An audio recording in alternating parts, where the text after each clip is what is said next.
এই এলডিওর কাজ হচ্ছে সময় মতো ভোল্টেজটা প্রদান করা, মানে যে সময়টাতে আপনার ভোল্টেজটা লাগবে সেই সময়ই এলডিও ভোল্টেজটা আউট করবে। ধরেন একটা কথা, আমাদের মোবাইল ফোনে আমরা যখন ক্যামেরাতে ক্লিক করলাম, ঠিক ওই সময়টাতে আমাদের এই ভোল্টেজটা দরকার ক্যামেরাটা চলার জন্য। হ্যাঁ, তখনই এই এলডিও তখনই মাত্র ভোল্টেজটা আউট করবে।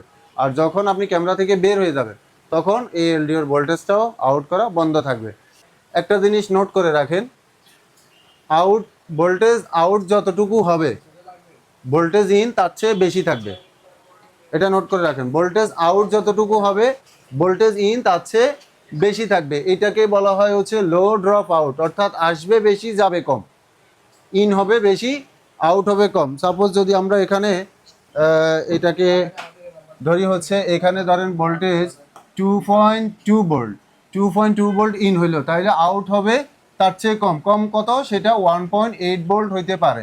আরেকটা জিনিস নোট করে রাখেন, সেটা হচ্ছে যদি 1.8 ভোল্টেজ আউট হয় তাহলে এখানেও এনাবেলেও 1.8 ভোল্টেজই আসতে হবে, অর্থাৎ আউট যতটুকু হবে এনাবেল সিগন্যালও ঠিক ততটুকুই আসবে, কিন্তু ইন ভোল্টেজটা এই দুইটা ভোল্টেজের চেয়ে বেশি হবে। হ্যাঁ, এটা ভোল্টেজ করে, মানে এটার মানে হচ্ছে লো ড্রপ আউট।